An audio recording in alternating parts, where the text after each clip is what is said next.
Hi, this is the Social Jello with Angelo show. My name's Angelo. I'm a social scientist, surfer, martial artist, and a whole lot of other things. Coming to you live from Kasai City, Japan, the Social Jello with Angelo show. What's up? And welcome to another episode of Social Jello with Angelo podcast. I'm here with Carlos del Valle, from the Valley. That's what it means. And he's a black belt in Brazilian Jiu-Jitsu. You're coming out of the Gracie Baja, right? Gracie Baja. Yeah, from Gracie Baja. And he's also a Kajikava black belt and a black belt. I could keep listing the many things that he's involved in. So we're just going to stop the list now and say he's a very experienced martial artist. He's got a lot of, and he knows a lot of different people in the trade, and he's competed a lot. That's who Carlos is. You can look him up. He's been on my show before. So today's topic is competing a waste of money? Now, a little bit about myself. If this is your first episode of me as the host of Social Jello with Angelo, I'm a brown belt in Brazilian Jiu-Jitsu and also a black belt in a style called Kajikembo, which is a mixed martial art that comes from Hawaii. Notable people from Kajikembo would be John Hackleman for you MMA people, and his students Chuck Liddell and Glover Teixeira in the UFC. That's the connection between that and that. Now, is competing a waste of money? You saw the thumbnail, and if I use the right thumbnail, you saw two guys rolling and someone holding bags of cash. Where is this coming from? Well, if you've never competed before, I recommend that you do. It's a great experience. You're gonna get a lot of. You're gonna get a lot out of it. You're gonna see other people from other schools. There's a great positive part of competition, and this podcast is not trying to knock competition. I'll say that right off the bat. For me, anyway. I don't know what Carlos is gonna say, but for me, we're not trying to knock competition. But this is a critical analysis of what happens when you get sucked into the game. It's one thing if you're going to compete professionally and that's what you want to do for life. That's great. What if you're just an average guy? You work a 9 to 5, and on the weekends you go into tournaments every weekend because your instructor keeps telling you that you have to, right? There's some places that do that. You have to compete because the team is competing and you're on the team, and you kind of want to progress better in this thing. We're going to use jiu-jitsu as an example. You want to get to that next stage in your jiu-jitsu journey. Maybe you want to get to blue belt or purple belt or whatever it is, and you're being told that in order to be a part of that community, you have to compete. You have no choice, and you have to not just compete. You got to go like every month or every week or whatever amount your instructor says. And these things are not free. They're not cheap. They're not cheap either. They're not cheap either. How much does the average tournament cost? Right now, I think for IBJJF, if you compete in both gi and no gi, I think it's $230, I believe, to do both events. And how much money do you get if you win? Nothing. You just get a $5 medal saying that you won. Yeah. And you get it goes. The thing is, it's you're building your resume.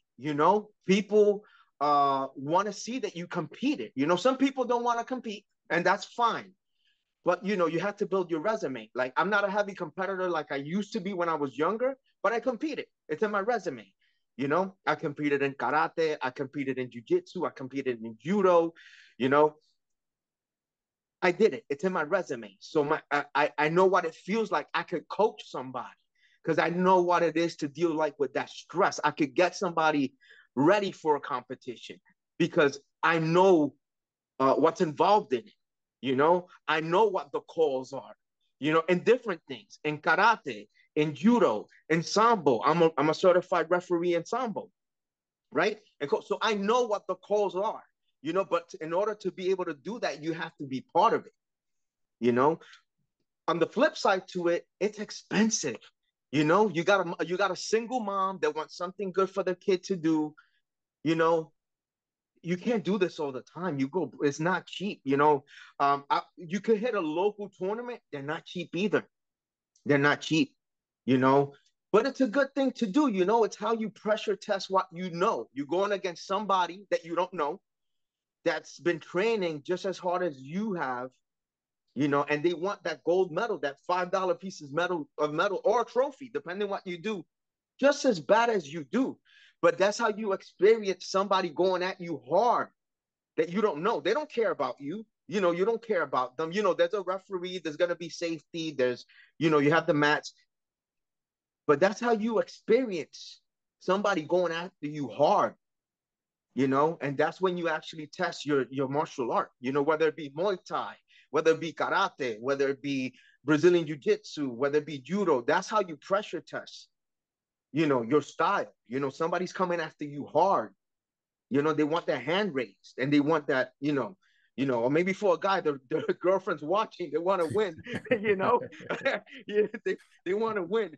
So it's important. To me, it's important, you know. Some people don't do it, you know, or you get older and you can't anymore, and that's fine. That's fine. But once in your life, get in there, try it. You know, it's important. To me, it's important. Yeah. And again, and that's why like I'm looking at the money aspect. And it's because I want to do it. I'm going to do eventually a podcast just about competition and the benefits and pros and cons of competition. But looking at, like you just said though, $200 if you compete in no-gi and It's no joke. And not only $200 for me and my son. So now we're getting close to $500 for two people. It's a lot of money. That's more than my car payment. That's crazy. All right. And that doesn't guarantee that you're going to win. You could go there and lose the first match in your bracket and you're done. You're out of money. You're gone. That's it. Yeah. And again, you have to think about that. And then going back to you said about the resume, right? So, and then that's all. This is where I'm kind of looking at it from. So there's two perspectives to come at this with. We can look at it from, if you're a coach, or for someone like me or someone like you, and you're a coach, you're an instructor, you are literally building your resume because eventually you're going to teach. And the way I can kind of justify this as a coach and an instructor is, you know, I do make money. Like I have my day job and then I have my martial arts job, if you will. And my martial arts job makes money. So I can kind of take the money that I make from my martial arts and try to reinvest into myself by competing. Or by sometimes even sponsoring one of my students to compete, because like you said, it's really expensive. So sometimes, I do that also. So yeah, if I have a kid that, for example, wants to compete and you know they have trouble financially, and I understand some moms want something good for their kids to do, you know, I help them out. I've done it a bunch of times. I'm like, hey, I have your registration. Let's go. Yeah. You know, so look out for your students, you know. You have to. Yeah. It's like that's one perspective, right? As an instructor, or as someone who maybe wants to become an instructor, you can kind of justify it in your head that eventually you're gonna get some money back. And is it all about the money? I guess that's really what we're talking about, right? Right. I had the thumbnail. If I use the right thumbnail, it has two guys rolling and a guy in the background holding bags of cash. Is it about the money or is it about the training? And there's no money in this. When you compete, there's no money. Like I think right now, there's organizations offering money, which is nice, but it's not at the level of a boxer. You know, it's not at the level of a boxer.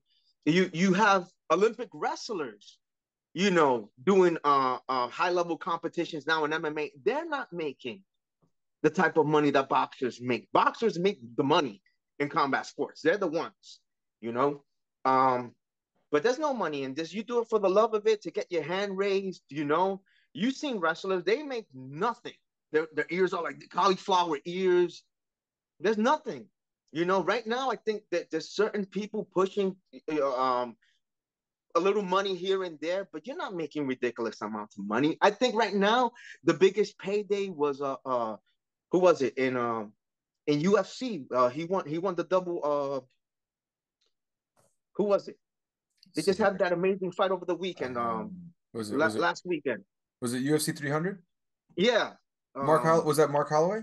Mark Holloway. Yeah.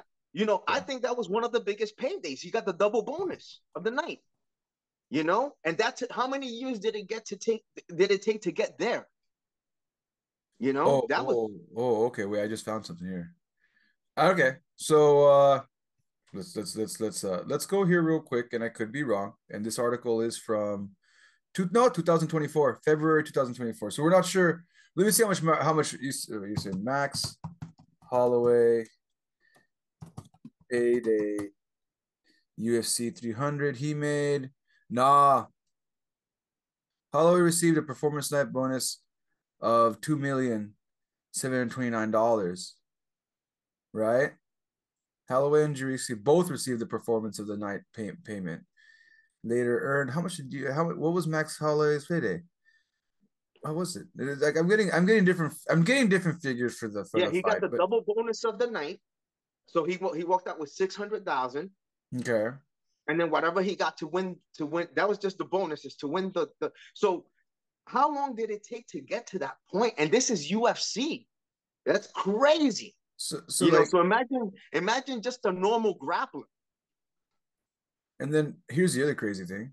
So and again, everyone watching, please take this with a huge grain of salt, because this is just an article I found on the internet, and it could be wrong. Okay, so anyways, no, that's not the truth. Okay, then put it in the comments, post a link to what really happened.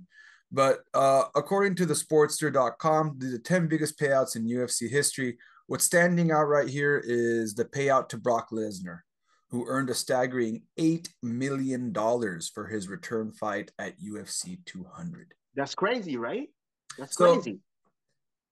But and that was that's due to his drawing power also. he's You from the know? he's a pro wrestler, so he already came from Yeah, another way. So when we're yeah. talking, where things get confusing though, people watch this and we're looking at the top of the top of the best of the best of the best of Right. the best of the best.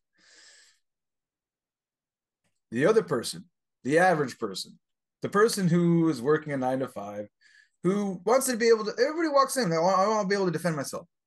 I honestly feel no matter how fraudulent a martial art may look online, every single individual that walked into a place, whether it's boxing, Brazilian jiu-jitsu, kempo, kung fu, whatever style, everybody walks in with the original intent that they want to defend themselves. Right. I want to defend myself. Whether it's Tai Chi, and even we can go into a long debate whether Tai Chi would ever be effective in a real fight. I personally don't think it would be. But the people To that each his walk, own. yeah, they just, but to everybody who walks in, they walk in, even that old guy maybe he's like 70 years old. He saw some other old guy in the park doing these Tai Chi movements and thought to himself, I can't do much. I'm too old to do jiu-jitsu, too old to do boxing. I've never done a martial art in my life, but that looks like something I could do. Why? Because I want to stay healthy and I want to defend myself. That's usually what's going through everyone's head as they walk in.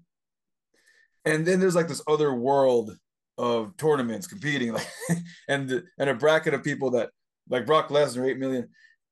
More reality checks. I'm out in Japan, and I was just talking to another Brazilian jiu-jitsu instructor who knows a professional boxer. And this professional boxer, he's a professional boxer in Japan. He finally got ranked, and now he's world ranked. And I asked him, "Oh man, so where'd you meet him? You met him at your dojo? Is he doing jiu-jitsu too?" He's like, "Nah, he's a server at a restaurant. He's a waiter at a restaurant that I like to go to." I'm like, "What? Wait, That's wait, nuts, right? wait a That's second, nuts. wait a second, wait a second, wait a second, wait a second, wait a second, wait a second." That's nuts. You're telling me That's that nuts. a world ranked boxer is a waiter at a chicken shop. They have this thing called chicken. It's like a chicken on a stick. It's like a barbecue restaurant. He's a waiter at a chicken barbecue restaurant, and That's he's like, crazy. yeah. He told me that now that he's finally world ranked, he's hoping to now get the big payout. Now he's eligible to find a boxing promotion, jump out of Japan, and go do an international fight in Vegas, and finally get that big payout that people like me and you and the internet talk about. It's really easy for us to talk about this, right? Oh, this guy Brock Lesnar made 8 million. Oh yeah, Mayweather made 100 million or whatever.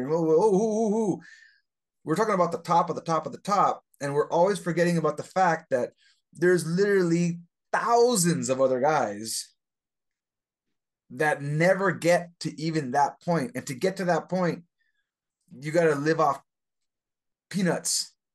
You got to live off peanut butter and jelly well, sandwiches. we've heard the stories. People stay in their live in their cars, you know. And don't forget, some people don't even have sponsors, so everything they do is coming out of their pocket. You know, they have to work another job. They live in their car. You know, they have to pay for lessons. You know, they have to pay. Oh, that's just training. That's just training at the school. We're forgetting about strength conditioning. We're forgetting about somebody preparing food for you. You know, unless you make it yourself. It's no joke. This is not a fun thing.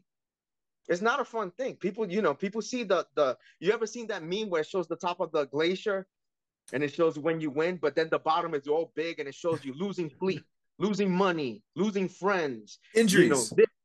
Injuries.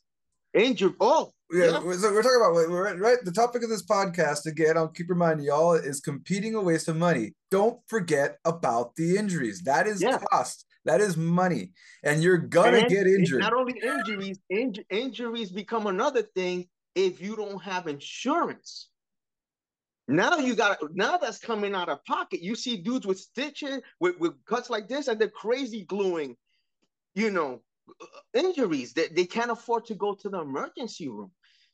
Thank God a lot of schools have doctors that train and EMTs and stuff like that, and they could provide a little bit of, relief for a little bit. But man, let me tell you, if you bust a knee, pop a knee, break an ankle, going to the hospital, to the emergency room. Listen, I have insurance, and it cost me $200 for a copay just to go get seen. Yep. It's not cheap. So I feel it's no joke, man. These guys are doing their thing, and it's no joke. It's no joke. Another fee, when I was competing in MMA, before the fight, we had to go get blood work done. The medical.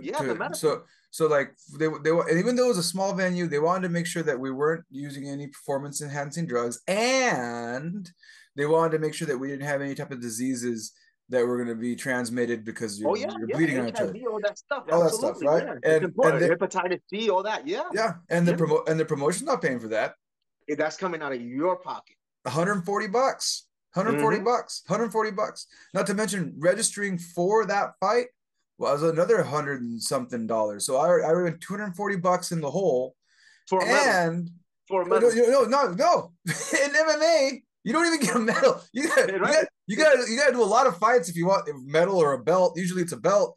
You got to do a lot of those fights before you get there. So like, I'm just talking about like your run of the mill, what Hackelman would call a smoker. A smoker, yeah. Yeah. And smokers come at different levels, but for Hackelman, if it's not Hackelman's definition of a smoker is anything that's not UFC. So that's a lot of smoke. There's a lot of smokers out there in Hackelman's definition because he's all the way up there with the UFC.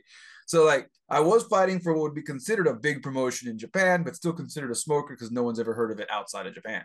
So it was $240 just to get the fight. Oh, and by the way, and it's funny because they called me asking me, acting like I won something. Like, hey, we saw you fight. Our scouter saw you sparring, and we have a fight. We have an opening slot right now. One of our fighters dropped out. We need someone to come in. Would you like to come in for us? And like, yeah, sure, why not? And my at the time the MMA gym I was in, the chairman that runs it offered me the fight. He's like, hey, these guys they scouted you. They want you to come in. They think that you'll do a good draw. All right, cool. I'll do it. Sure, sounds good. What are the details? And then boom, right? $100 for the registration fee, $140 for the doctor's fee, $240 plus. Oh, by the way, he calls me up about 2 weeks before. He's like, so did you get the tickets? I'm like, what tickets? What are you talking about? Like, I'm in the middle of like cutting weight.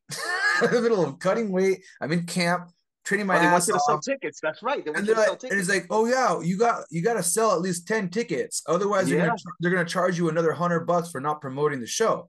And I'm like, what the fuck? And like, and this is like 2 weeks out of the fight, and I'm like, I don't got time to sell tickets, man. Like, how the hell am I gonna sell tickets? Like, I'm fucking running 6 miles a day right now, training 4 or 5 hours a day. Who the hell am I gonna sell these tickets to, bro? Like, I'm not a famous person. Fun. So like, and then luckily my one of my old coaches heard about it. He's like, he heard I was fighting. He's like, hey, don't worry, man. I'm gonna go to that fight anyway, and I was bringing a group of my guys. I'm gonna support you, man. Don't worry, I got you. And he came in Oh, awesome. with his Good. school, and they took care of me to this day. Oda-san, thank you so much. To this day, because Sounds good, right? that would have been another $100. That would have been $340 that Sounds good. I didn't even think about it. Right, I didn't see coming, and this all Yeah, that was started. pretty nice. That's nice. That was really nice of him. But that all this started with me getting a quote unquote opportunity for my resume. So like, right? Yeah, Oh, no joke. oh, and then I lost that fight. Yes, no joke. It's fun. Yeah. And that was a And it's horrible. fine though, but you get out there, you do what you have to do. But see, that's part of the whole thing, you know. You can't lose. You can. You know, it's a lot of work and you can lose. Oh man. You know, that's part of the whole learning curve right there. I lost to an armbar that I was trying to escape out of, and I slipped on some blood on the floor, and the referee thought I tapped. Mm. I was pissed. Yeah. And I didn't argue with the ref, but either way. This is the kind of stuff. Why did I share that story? This is the kind of stuff I'm talking about. Is competing a waste of money. In my head, I said, hey man, I'll pay $240 for the experience. You know, I was getting close to 40. I was about 37, 38. At that point, I've had other fights in the past and I was getting ready to retire. And that loss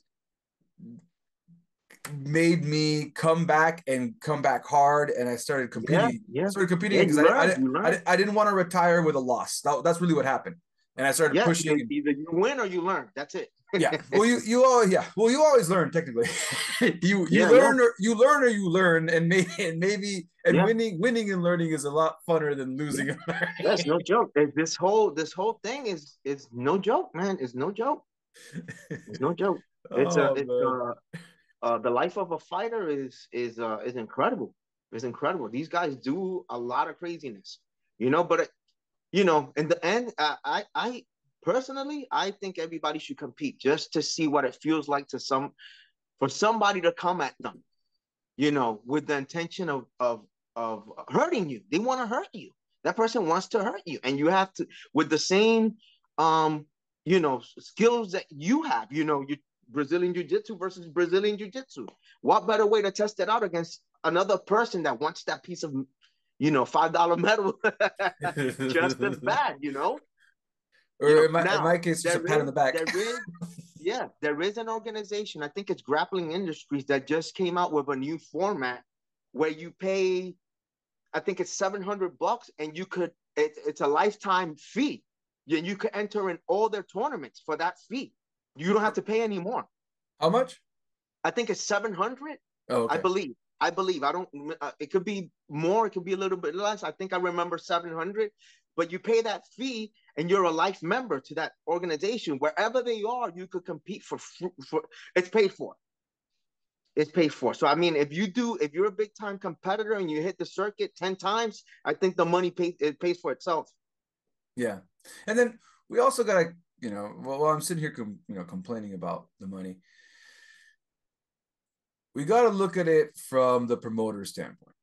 A big promotion like UFC does make good money, but there was a point there where the UFC was going bankrupt, and that's when Dana White came in. I'm not sure on the history on that, but there was a point where money was not being made, even in a huge promotion like UFC, and Dana had to come in and kind of steer it off and go on this whole. So there is this business aspect that, as a competitor, and in the jiu-jitsu world, same thing. Like there's insurance for the facility, insurance for the in jiu-jitsu, the players, the competitors involved. Yeah, it's no joke.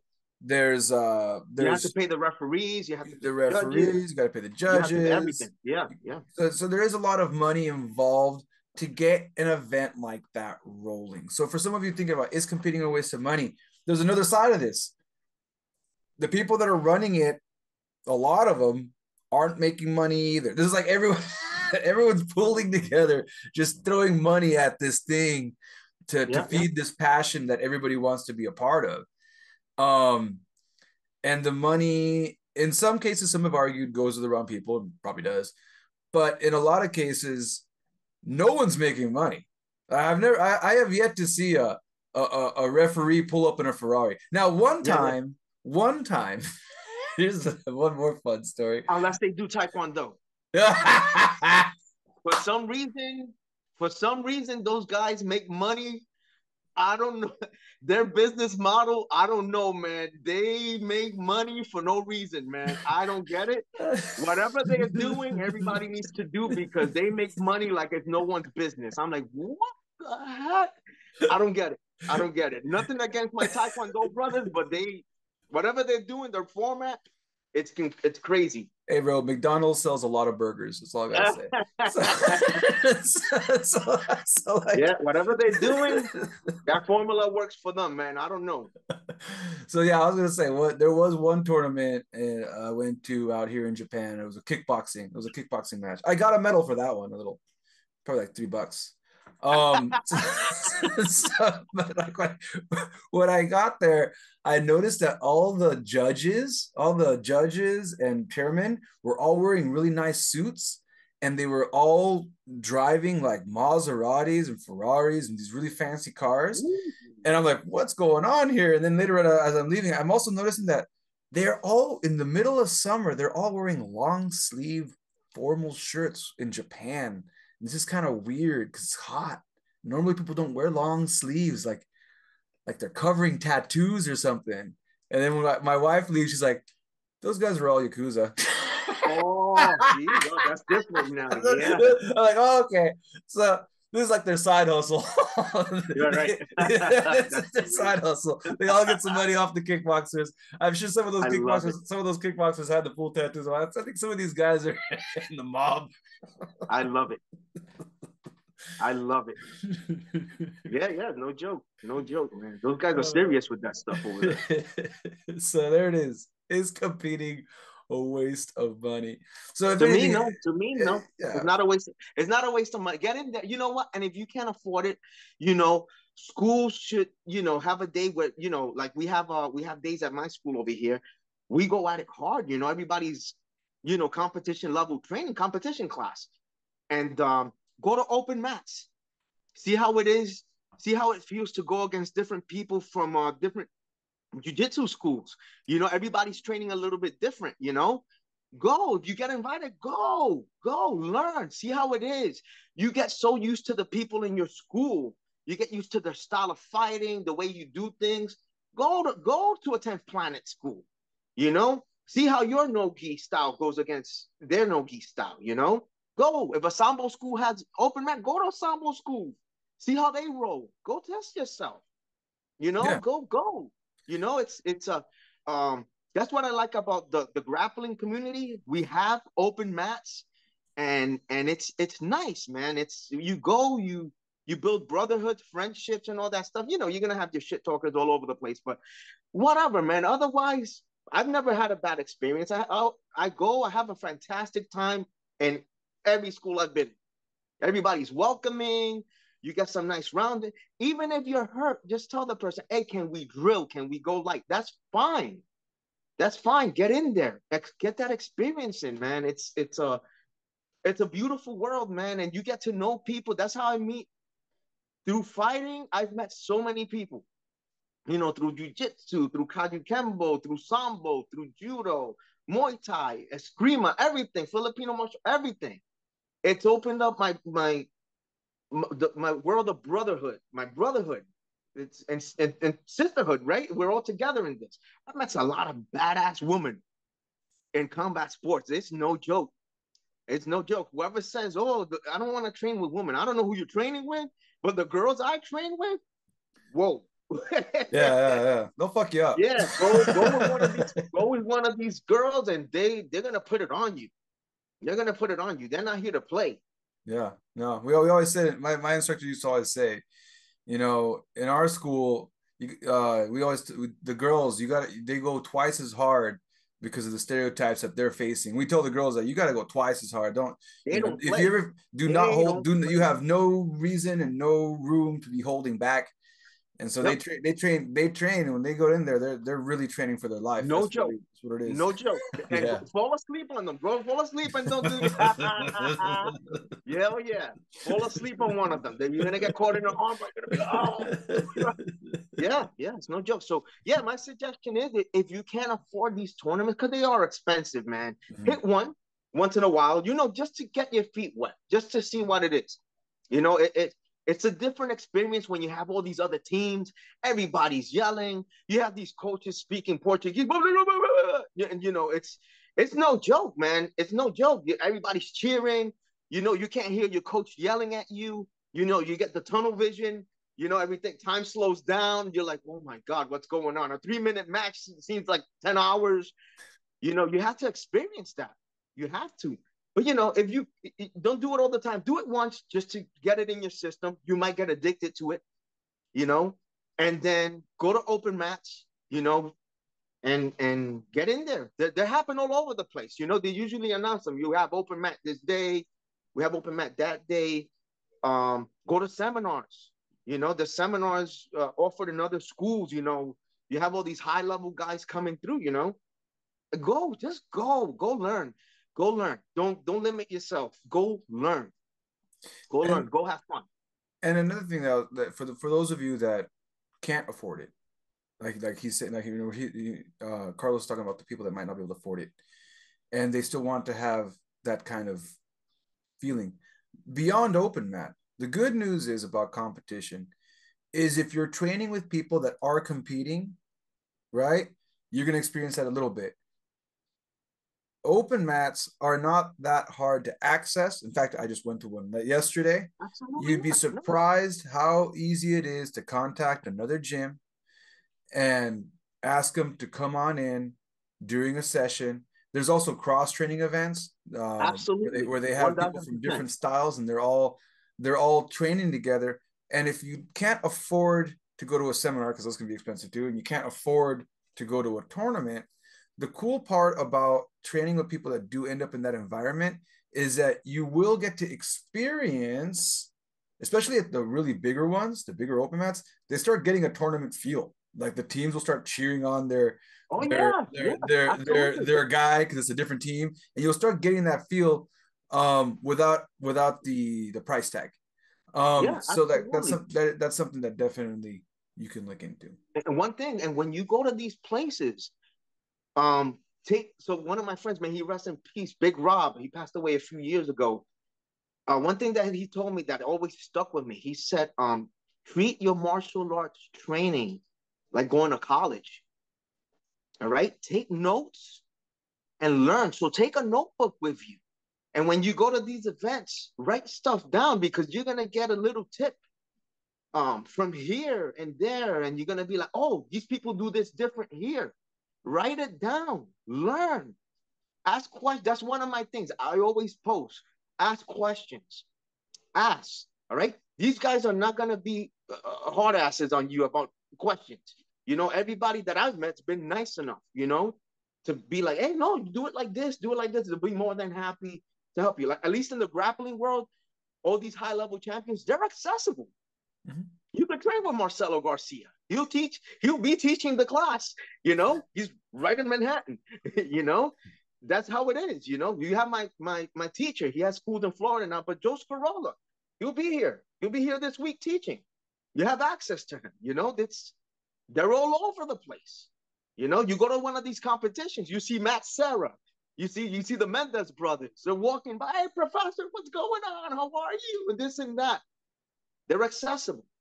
As you know, it's not like, watching a basketball game, you see LeBron, you have to go through like 10 different bodyguards before you shake that man's hand, That's just how it is, but take advantage, guys. When you do jiu-jitsu, these people are approachable. You can approach them. They will help you out. Go to the open mat, take a private lesson once in a while, learn, write notes, take notes. Very important. So before we go, any last minute things you want to say to anyone? Any closing statements, Carlos? Take this journey as a learning journey. All right. Don't limit yourself, guys. There's always stuff to learn. Build your own style. When you're doing jiu-jitsu, whatever it is, everybody learns the same thing. You learn mount, you learn half guard, you learn an arm bar, you learn whatever it is. those are building blocks. You're gonna develop your own style. You know, it takes time. It's not easy. Fighting is painful. Okay, it's painful. Recovery takes time. Heal your body, right? Listen to your body. You might need a day or two off. Don't be like these soccer players that they scrape them like this and they're out for the next, year because their nail got chipped or whatever. Put on your uniform, show up to class. Show up to class and learn. Stay in the environment. The worst thing you could do is not be in the environment. Okay, it's like the high school student that graduates and decides to take a year or two off before they go to college. Now they're lost. It's hard to get back into it, as opposed to the student that graduates and goes directly into college. All that stuff is fresh in their head. They're still in learning mode. It's easy. It's an easier process. So even if you're hurt, show up to class. Sit down, take notes. Record the class, learn. But it's a beautiful journey. Learn, take notes, compete, go support your teammates, and keep on learning. Keep on learning, man. Take this as a whole learning progress. It's no joke. It's no joke. But the main thing, keep on learning. Oh, yeah, and ask questions. One thing I forgot to mention is most tournaments you can go watch them for free. Oh yeah. So like if you're one of those people that can't afford it or doesn't really want to put the money into it, you can still go watch a tournament. You can still Absolutely. you can attend a tournament. It's completely free, and you can still kind of experience and see what's going on there before you decide to go all in. And you don't even need to be, if you're someone on the sidelines who doesn't even belong to a dojo or anything, you can go watch this stuff for free. We're talking about is competing a waste of money. You can spectate for free. So if this is a money problem for you, there's a lot of avenues to work around. And always, from my experience, carry your uniforms with you. There may be times when there's a bracket with no one in it, and someone's gonna approach you and be like, "Hey, I have somebody that needs somebody. You want to compete?" And you just got yourself a free match. I've experienced it. I took a group of kids to a sambo tournament, and they needed someone to compete in my weight division. And I had my stuff with me, and my coach was one of the head refs. He's like, "Yo, you wanna compete?" I said, "Yeah, okay, let's go. Get dressed, let's go." And that was it. I got a free match. I walked out of there with a silver medal in sambo. So it's carry your uniforms. Be ready. There you go. Be ready. Well, to my listeners, thank you for checking out Social Jello with Angelo podcast. To Carlos, thanks, brother, for coming out and sharing your experiences and your thoughts on this subject. One of these episodes, at least one or more a month. I don't guarantee one once a week, but I do guarantee at least one or more a month. I hope you enjoy the show. Thank you for your support. Catch y'all next time.